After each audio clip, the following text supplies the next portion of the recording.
America पूरा हुजिकता high alert नि life से यामना सांगहलोगे मिनिट 30 गुंबा कुलगुंबदा दुम लोइजंसिको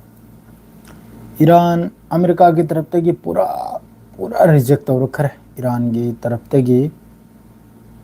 मिसी लाक्त्रि अदुनदि पाउसना को मिसी लाखिसना हुजिकता लान की फिफम दनि हुजिकता लाइदिसे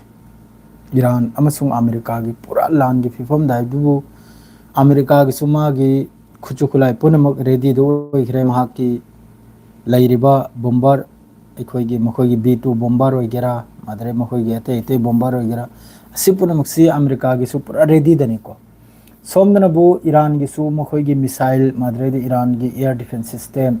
पूरा मखोगी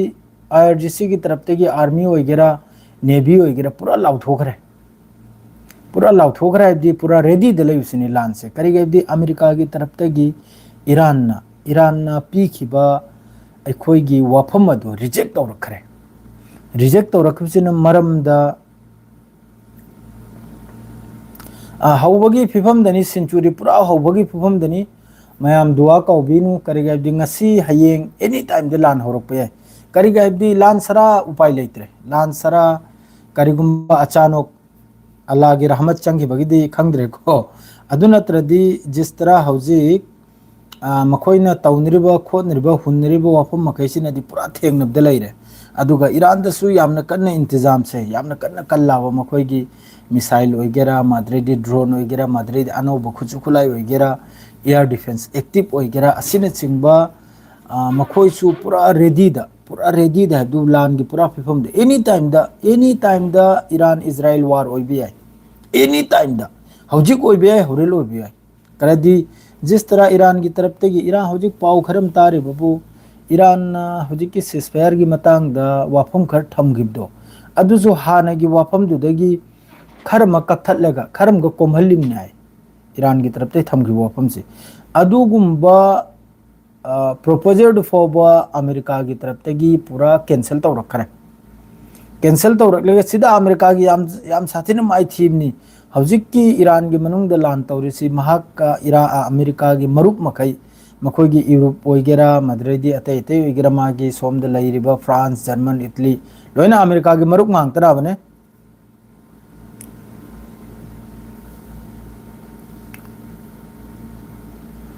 मरुप मांगतनी असी मखैसुजु याम साथिन साउनिंगाबा हौजिक जिस तरह अमेरिका ने तौरइसे करे अब्दी लोइमक की सिदा लोइमक की नुकसान होइरिमनी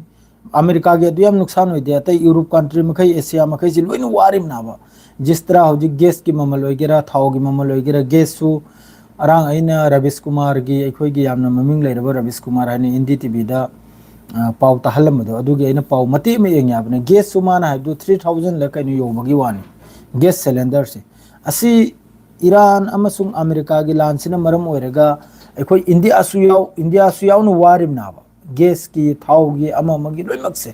असुम तौदना यूरोप सु याम साथिना वारिमनी अदुना करिगुम्बा लान की फिबम दिरे लैखरे मादुगो थेंगनब तारगदी हंदकती याम साथिना वारनी आरोइना पोचे से तांगनी अदुगा अमेरिका की जो तो एग्रेशन ओइरबा ईरान की मथकते एग्रेशन ओइरबा इजराइल की तरफ ते इजराइल सु हागित करने जब तक ईरान देगी अखोगी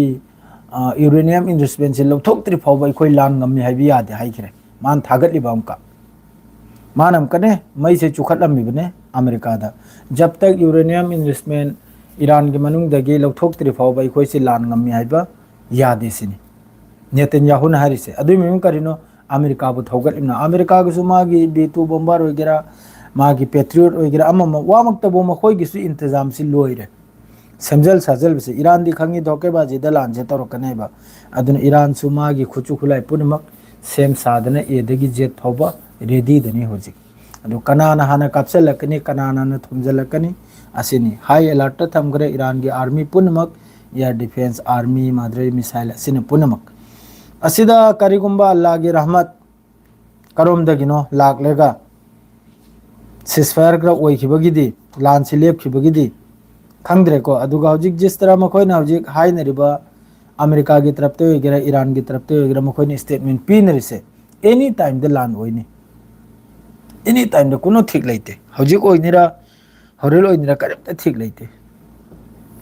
आई सिदा ꯑꯩꯒ ꯂꯩꯃꯤꯟꯅꯔꯤꯁꯦ ꯑꯣꯟꯊꯣꯛꯅ ꯍꯥꯏꯕꯗꯤ ꯃꯅꯝ ꯅꯝꯊꯤꯈ꯭ꯔꯕ ꯄꯣꯠ ꯑꯃ ꯇꯩ ꯌꯥꯕꯅꯦ ꯑꯩ ꯏꯁꯥꯁꯦ ꯀꯣꯛꯁꯦ ꯉꯥꯎꯔꯛꯂꯦ ꯄꯨꯔꯥ ꯑꯩꯈꯣꯏꯒꯤ ꯀꯩꯅꯣꯝ ꯈꯔ ꯌꯥꯎ ꯃꯥꯜꯂꯦ ꯈꯜꯂꯨꯔꯒ ꯐꯨꯅꯤꯡꯕ ꯑꯃ ꯌꯥꯎꯁꯤꯜꯂꯛꯂꯤ ꯏꯁꯥꯁꯦ ꯋꯥꯈꯜꯅ ꯌꯥꯝꯅ ꯋꯥꯔꯤꯁꯤ ꯑꯇꯩ ꯅꯠꯇꯦ ꯑꯩꯈꯣꯏ ꯃꯔꯤ ꯃꯇꯥ ꯍꯨꯏꯁꯤꯡꯗꯨꯅꯤ ꯑꯩꯈꯣꯏ ꯃꯔꯤ ꯃꯇꯥ ꯍꯨꯏꯁꯤꯡꯗꯨꯗꯤ ꯑꯗꯨꯗꯤ ꯈꯣꯡꯒꯗꯧꯔꯤ ꯃꯈꯣꯏꯗꯨꯗꯅꯤ ꯍꯧꯖꯤꯛ ꯈꯨꯠꯁꯨ ꯈꯨꯠꯂꯥꯏ ꯌꯣꯜꯒꯗꯧꯔꯤꯁꯦ 9.8.6 ꯕꯤꯂꯤꯌꯟꯒꯤ ꯃꯤꯗꯜ ꯏꯁꯇ ꯍꯧꯖꯤꯛ ꯑꯃꯦꯔꯤꯀꯥꯒꯤ ꯇꯔꯞꯇꯒꯤ ꯈꯨꯠꯁꯨ ꯈꯨꯠꯂꯥꯏ ꯄꯤꯗꯅ ꯂꯣꯏꯔꯦ ꯑꯦꯄ꯭ꯔꯨꯞ ꯑꯣꯏꯈ꯭ꯔꯦ ꯏꯖ꯭ꯔꯥꯏꯜꯗ ꯀꯇꯔꯗ UAEꯗ ꯑꯁꯤ ꯄꯨꯝꯅꯃꯛꯁꯤ ꯑꯃꯦꯔꯤꯀꯥꯒꯤ ꯇꯔꯞꯇꯒꯤ ꯃꯈꯣꯏ ꯃꯈꯩꯁꯤꯗ ꯈꯨꯠꯁꯨ ꯈꯨꯠꯂꯥꯏ ꯌꯣꯜꯒꯗꯧꯔꯤꯕꯅꯤ ꯑꯃꯦꯔꯤꯀꯥꯗꯤ ꯀꯩꯅꯣ ꯈꯨꯠꯁꯨ ꯈꯨꯠꯂꯥꯏꯁꯨ ꯌꯣꯜꯍꯧꯒꯅꯤ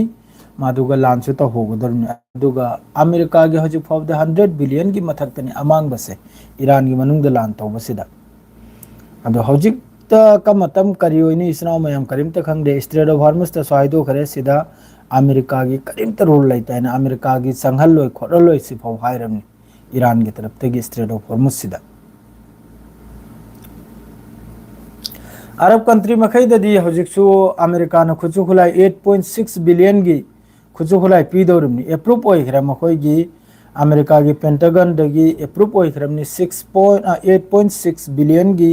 ꯈꯨꯠꯁꯨ ꯈꯨꯠꯂꯥꯏ ꯁꯣꯝꯗ ꯃꯇꯦꯡ ꯇꯧꯕꯒꯤ ꯋꯥꯅꯤ ꯀꯇꯔ UAE ꯏꯖ꯭ꯔꯥꯏꯜ ꯑꯁꯤ ꯃꯈꯩꯁꯤꯗ ꯁꯤ ꯄꯤꯔꯛꯀꯗꯧꯔꯤꯕꯅꯤ ꯑꯩꯈꯣꯏꯅ ꯂꯩꯔꯤꯕ ꯃꯐꯝꯁꯤꯒꯤꯗꯤ ꯃꯃꯤꯡ ꯌꯥꯎꯔꯛꯇꯦꯀꯣ ꯑꯗꯨꯒ ꯃꯤꯗꯜ ꯏꯁ ꯃꯥꯅ ꯍꯥꯏꯔꯤꯁꯤ ꯀꯇꯔꯅꯦ UAE ꯅꯦ ꯃꯗꯨꯗꯩꯗꯤ ꯁꯣꯝꯗꯅꯕꯨ ꯏꯖ꯭ꯔꯥꯏꯜꯅꯦ ꯑꯁꯤ ꯃꯈꯩꯁꯤꯗ ꯄꯤꯒꯗꯧꯔꯤꯕꯅꯤ ꯍꯧꯖꯤꯛꯀꯤ ꯈꯨꯠꯁꯨ ꯈꯨꯠꯂꯥꯏ ꯃꯈꯩꯁꯦ ꯑꯗꯣ ꯈꯨꯠꯁꯨ ꯈꯨꯠꯂꯥꯏꯁꯦ ꯉꯥꯛ ꯁꯦꯜꯕꯒꯤ ꯏꯔꯥꯟꯒꯤ ꯇꯔꯞꯇꯩ ꯀꯔꯤꯒꯨꯝꯕ ꯗꯨꯕꯩꯅꯗꯤ ꯈꯔꯅꯤ ꯃꯃꯥꯡꯗ ꯂꯥꯎꯊꯣꯛꯈꯤꯀꯣ ꯃꯌꯥꯝꯁꯨ ꯈꯪꯉꯤꯗꯨꯅ ꯑꯩꯅ ꯄꯥꯎꯗꯨꯁꯨ ꯍꯥꯏꯗꯣꯛꯈꯤꯕꯅꯤ ꯗꯨꯕꯩꯅ ꯍꯥꯏꯈ꯭ꯔꯕꯅꯤ ꯃꯈꯣꯏꯒꯤ ꯏꯌꯥꯔ ꯁ꯭ꯄꯦꯁ ꯑꯃꯁꯨꯡ ꯒ꯭ꯔꯥꯎꯟ ꯀꯔꯝꯇ ꯄꯤꯔꯣꯏ ꯍꯥꯏꯅ ꯂꯥꯟꯁꯤ ꯀꯔꯤꯒꯨꯝꯕ ꯏꯔꯥꯟꯒ ꯇꯧꯔꯛꯄ ꯇꯥꯔꯒꯗꯤ ꯄꯤꯔꯣꯏ ꯍꯥꯏꯅ ꯑꯗꯣ ꯍꯌꯦꯡ ꯂꯥꯟ ꯌꯧꯔꯛꯑꯒ ꯌꯦꯡꯕ ꯍꯥꯏꯕꯗꯨꯅꯤ ꯗꯨꯕꯩꯅ UAEꯅ ꯄꯤꯕ꯭ꯔꯥ ꯄꯤꯗ꯭ꯔꯥ ꯍꯥꯏꯕꯁꯨ ꯄꯤꯕ ꯇꯥꯔꯗꯤ ꯑꯃꯨꯛꯀ ꯏꯔꯥꯟꯒꯤ ꯂꯥꯟ ꯇꯥꯔꯦ ꯏꯔꯥꯟꯒꯤ ꯐꯣꯔꯦꯟ ꯃꯤꯅꯤꯁꯇꯔꯒꯤ ꯀ꯭ꯂꯤꯌꯥꯔ ꯋꯥꯅꯤ ꯏꯔꯥꯟꯒꯤ ꯄꯦꯖꯦꯁꯀꯤꯌꯟꯒꯤ ꯀ꯭ꯂꯤꯌꯥꯔ ꯋꯥꯅꯤ ꯑꯦꯅꯤ ꯃꯤꯗꯜ ꯏꯁ ꯀꯟꯇ꯭ꯔꯤꯅ ꯑꯃꯦꯔꯤꯀꯥꯕꯨ ꯏꯌꯥꯔ ꯁ꯭ꯄꯦꯁ ꯑꯃꯁꯨꯡ ꯒ꯭ꯔꯥꯎꯟ ꯄꯤꯕ ꯇꯥꯔꯒꯗꯤ ꯑꯗꯨꯏ ꯃꯊꯛꯇ ꯏꯔꯥꯟꯒꯤ ꯇꯔꯞꯇꯒꯤ ꯑꯃꯨꯛꯀ ꯂꯥꯟ ꯇꯧꯔꯛꯀꯅꯤ ꯍꯥꯏꯅ ꯑꯗꯣ ꯑꯔꯥꯡ ꯅꯍꯜ ꯏꯔꯥꯟꯒꯤ foreign minister Abbas Araghchi Saudi Arab के फॉरेन मिनिस्टर कतर की दुबई की बहरेन की असी पुनमक्सिगा लेप्तबी वारी में सानकी लेबनन सुयावना अदो ईरान की तरफ ते सोयदमकी हाइरिब ओइरमगनी करेबदी उब खंब लेरिमनि दुना करेबदी अदुगुंबो वाफमदु अमेरिकाना यारक्तब तारगदी लान अदुरे हेंदोकप लेइत्रे हाइबसे अदुना हायौरिमनि नखोय ग्राउंड जमीन की कनोम पीगनु अमसुंग एयर स्पेस पीगनु हाइना हायौबो मेलहौबो ओइरमगनाबा करेबदी ममांगसिदि यामना चावना लानम लेइरे यामना साथिनि चावना करेगदी अमेरिका की माई मेन मकसद से इजराइल ने जो कुल्लु हाइब्दो कुलगदौरमनि इजराइल ने जो कुल्लु हाइब्दो कुलगदौरमनि अदुना मा लान तौबो मथौ तानाबे ईरानदा अदुने हजु पूरा हाई अलर्ट ने अदरे ngasi इंडिया की पावमनबु अखोई मोबाइल एलर्ट लाप वानी मैम वायरल होइबा पाव मैम फंगले अदु अइना अदुम इंक्वायरी तौकान अखोई गवर्नमेंट की तरफ तगी करिगुंबा लान लांग अखोई सिदसु हौजिक एलर्ट लाखिबदो अदुगुम फिफमनि सिनी मासु मागिसु हंदै मतंग करिगुंबा माना एयर स्पेस गुंबा माद्रेडे ग्राउंड गुंबा इंटरसेप्ट गुंबा तौरदी ईरान की मिसाइल अदुगुंबा अदु अदे माई मथक्तसु सोइदमकी हंदक्की मतंगसिदे यामना चावना ईरान की तरफ तगी तोयबुबुदी तोयग्रबनि करिमता लेइद्रबनि मखोय मखैगी बेस 13 से मिडिल ईस्ट ईरान की तरफ तगी मोहगी रादार ट्रिलियन की मोहगी नुकसान होइग्रबनि हंदै मतंगसिदा अदुनबु असुक सांगबसी हौजिक फावबा सिसफायर नहन्ना लोइग्रबनि सिसफायर लोइखिबै मतुंगदसु नाकलिरोयमक्तै लुंगलांग लंगजंद्रिसे करिगनाइबदा ईरान बुदी पूरा रेडी नि रेडी ओरसु ईरान दा हौजिक सेम सारेसे करिगनाइबदा बंकर से ईरान दा हौजिक सेमिसे करिगनाइबदा बंकर हौजिक मरक सिदे ईरान दा सेमहौरिसि मखोयगी प्रेस टीवी की फोंदोरकप पावनिको बंकर से मादरे ट्विटर दसु सिगी पावसे फोंदोरे ईरान ना हौजिक इंतजाम तौरिसि करिगनाइबदा मिसम मखैसे सीदनबा अखोयगी बॉम्ब शेल्टर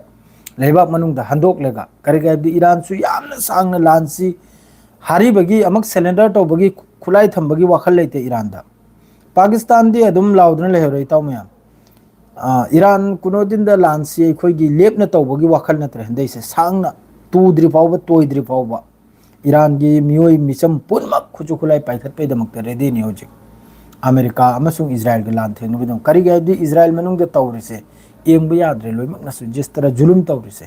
असना मयाम पुनमक दुआ तौबिउ अदुगा हमेशा कौबीगुनु दुआदा अखोइगिसुदमक्ता दुआसी मयाम कौबीगुनु अखोइसु दुआ तौजरिबनि मयामगिदमक्ता सी हारे ngasi gi लाइफ से सुवाइसरा लोइजलगे यामना सांगलोइसी अस्सलाम वालेकुम।